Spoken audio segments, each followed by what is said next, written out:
Hello friends, I am Apriti. Welcome back to our channel plants space.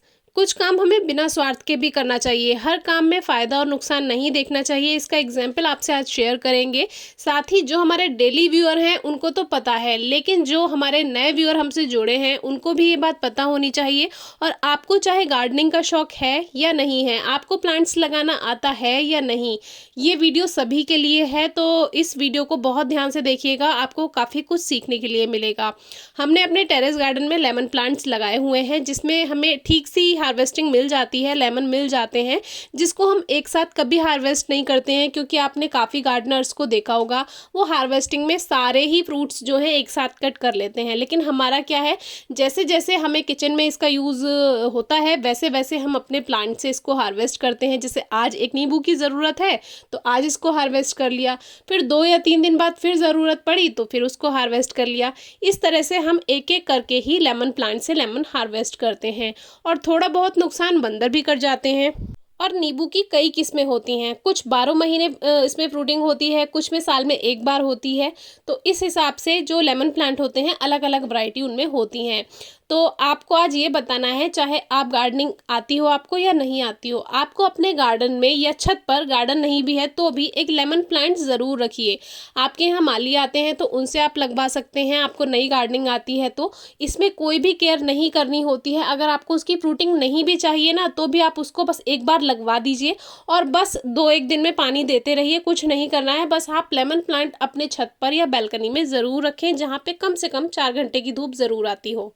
क्योंकि इसमें तितली अपने अंडे देती हैं और उन्हीं से ही छोटे छोटे कैटरपिलर्स बनते हैं और उन्हीं से ही खूबसूरत तितलियां बनती हैं। तो वो सारी प्रोसेस हमने बताई हुई है, डिस्क्रिप्शन बॉक्स में आप वीडियो चेक कर सकते हैं।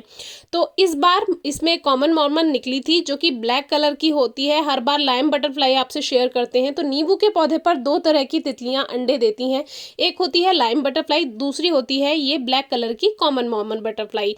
तो ये बहुत कम निकलती है, लेकिन ज़्यादातर हमने जो रिलीज़ की हैं वो हमने रिलीज़ की हैं लाइम बटरफ्लाई, जो कि वाइट और ब्लैक शेड में होती हैं। और ये वाली जो होती है ये प्योर ब्लैक होती है, बस इसमें थोड़ा सा शेड होता है वाइट कलर का।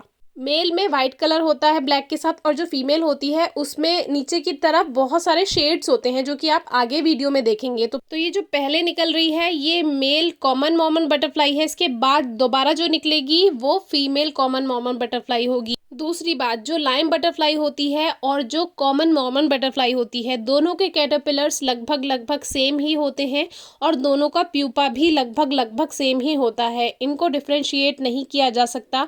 बहुत ही कोई ज़्यादा ही एक्सपर्ट हो वो बात अलग है, लेकिन एक नॉर्मल गार्डनर या फिर जिसको एक्सपीरियंस भी है वो भी इसको पहचान नहीं सकता है। क्योंकि मेरा जितना एक्सपीरियंस रहा है, अभी तक मैं टोटल 200 बटरफ्लाई रिलीज़ कर चुकी हूँ, जिसमें कॉमन मॉर्मन भी थी, लाइम बटरफ्लाई भी थी, प्लेन टाइगर बटरफ्लाई भी थी, जो कि अफ्रीकन मोनार्क होती है।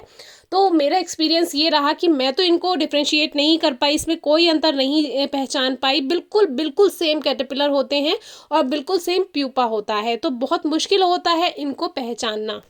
तो देखिए, ये है मेल कॉमन मॉर्मन बटरफ्लाई, जिसमें केवल और केवल वाइट लाइनिंग है। इस तरह से डॉट्स हैं जो पंखों का, इनका विंग्स का जो एजेस हैं उन पे केवल वाइट शेड है। तो ये होता है हमारा, इसको स्वेलो टेल भी कहते हैं, क्योंकि इसकी जो ये पंख होते हैं इसके ये नीचे को इसमें चोंच जैसी सी होती है, इसलिए इसको स्वेलो टेल भी कह देते हैं। लेकिन इसका जो नाम है वो यही कॉमन मॉर्मन ही है। अब ये वाली जो निकलेगी ये है फीमेल। तो इनको कुछ नहीं करना होता है, सिर्फ आपको इनके कैटरपिलर सेव करने होते हैं, उनको टाइम टू टाइम फ्रेश पत्तियां देनी होती हैं। और जिसका लार्वा होता है, यानी जिस प्लांट से आपने लार्वा को उठाया है, वही पत्तियां वो खाएगा, क्योंकि तितलियों का ही वो होस्ट प्लांट होगा। तो ये वाली तितलियां नींबू की थी। देखिए, इसमें नीचे की तरफ कलर्ड है, ये फीमेल है, इसकी पहचान इस तरह से की जा सकती है। अब जो हमारी नेक्स्ट है ये है लाइम बटरफ्लाई, जो कि आपसे कई बार हमने शेयर किया है। लाइम बटरफ्लाई इस तरह से वाइट और ब्लैक शेड में होती है। ये कॉमन होती है, आपको हर जगह नजर आएगी। आप सभी ने इसको कभी ना कभी लाइफ में ज़रूर देखा होगा। और एक बात, काफ़ी ज़्यादा कमेंट्स आ रहे हैं कि हमारी तितलियों के विंग्स नहीं खुल पाए हैं, या प्यूपा मर गया है, या कैटरपिलर मर गया है। तो अगर आपको सेव करना नहीं आ रहा है तो आप बिल्कुल भी इनको सेव ना करें। वो जहाँ हैं उनको पेड़ों पर ही रहने दें, क्योंकि इस तरह से सेव करना कि वो मर जाए तो ये सही नहीं है। इससे बढ़िया आप उनको पौधों पर ही रहने दें। बाकी हमने कई वीडियो शेयर की हैं, आप उनसे सीख भी सकते हैं। बाकी नींबू के पौधे ज़रूर लगाएं। Thank you.